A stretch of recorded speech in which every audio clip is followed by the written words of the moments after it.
Bagaimana tentang seorang wanita yang dia haid tapi dia nak baca Quran? Okey, mari kita tengok apa jawapan dia insya-Allah. Yang pertama, kita tengok dalam masalah ni ada dua pandangan. Satu pandangan yang mengharamkan membaca Al-Quran dalam keadaan haid. Ini saya jelaskan dulu. Dan pendapat ini adalah pendapat jumhur fuqaha. Ya, yang mengharamkan seorang wanita yang dalam keadaan haid membaca Al-Quran. Ya. Dan pandangan yang kedua adalah pandangan yang mengharuskan. Maknanya, ya, kalau tengok pada pendapat ulama Malikiyah, ya, mengikut riwayat yang sahih, dibolehkan untuk seorang wanita yang dalam keadaan haid untuk dia membaca Al-Quran bagi tujuan mengajar dan juga tujuan belajar. Itu dalam pandangan yang mengharuskan tadi, bagi tujuan apa? Mengajar dan juga bagi tujuan belajar. Nampak tak tuan-puan sekalian? Dua tadi pandangan. Jadi sekarang ni nak buat macam mana?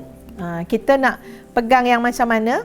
Okey, pertama, ada wanita, ya, wanita dalam keadaan haid, dia baca ayat Quran tapi diniatkan dengan niat zikir kerana itu adalah ayat-ayat Quran yang memang menjadi zikir dia seharian.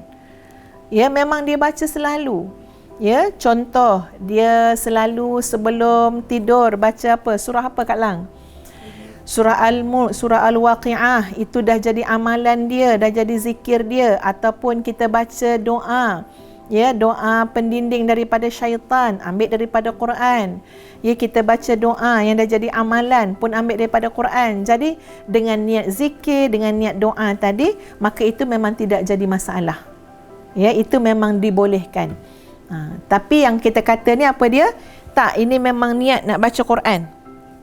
Tadi bagi kepada dua, satu pandangan yang mengharamkan dan satu lagi pandangan yang mengharuskan. Tetapi kat sini kita kena tengok, ya, apa dia? Bagi seorang wanita, ya, yang dia memang mengajar Al-Quran, menghafaz Al-Quran, ya, dia perlu untuk mengingat Al-Quran, dia perlu untuk mengulang Al-Quran, dia perlu untuk menambah hafazan Quran, dia dengan Quran. Yang ini tuan-puan sekalian, ya, memang, ya, seharusnya untuk tidak menyusahkan wanita tersebut, ya, untuk memudahkan urusan wanita tersebut, memang pegang dari segi hukumnya apa dia? Ambil hukum yang harus. Harus untuk baca Quran dalam keadaan haid, ketika mana dia belajar, ketika mana dia mengajar, dia menghafaz, dia nak mengingat, maka ambillah hukumnya, hukum yang harus, ya. Tapi kalau ada yang kata, Ustaz, saya nak baca Quran, saya nak pegang yang harus tu nak baca Quran, itu terpulang kepada masing-masing. Sebab memang ada dua pandangan dalam bab ini, tapi kalau kita melihat ataupun kita bersandar, kita mengikut kepada pandangan jumhur fuqaha, wanita yang dalam keadaan haid, ia adalah haram dia baca Al-Quran. Jadi kalau tanya ustazah lah, tuan-puan sekalian, lebih suka, ya, kita ambil, kita menyesuaikan dengan hukum hakam tadi. Kalau tidak ada macam bukan untuk mengajar, bukan untuk belajar, kan, kita tak baca Quran masa kita haid, ya, kecuali yang memang jadi zikir, ataupun kita boleh baca zikir-zikir lain, tasbih, tahmid, takbir dan sebagainya.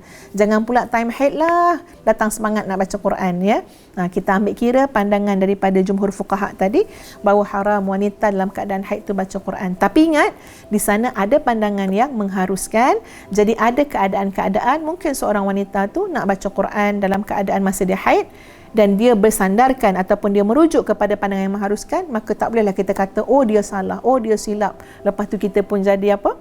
Jadi dia ni geng lain, dia ni klik lain. Tak, ya, ini benda-benda ni tak sepatutnya menjadi sebab, ya, perbalahan di kalangan masyarakat. Sebab apa? Sebab pandangan tu jelas, ada pelbagai pandangan. Bahkan di sinilah kita melihat kepelbagaian pandangan itu, ya, kadang-kadang mungkin untuk seseorang tu tak perlu, kan, perlu pegang yang satu je, kan, tapi kepelbagaian pandangan tu kadang-kadang menjadi satu kemudahan kepada pihak-pihak yang lain yang kadang-kadang mereka dalam keadaan, ya, keadaan yang mendesak dan sebagainya.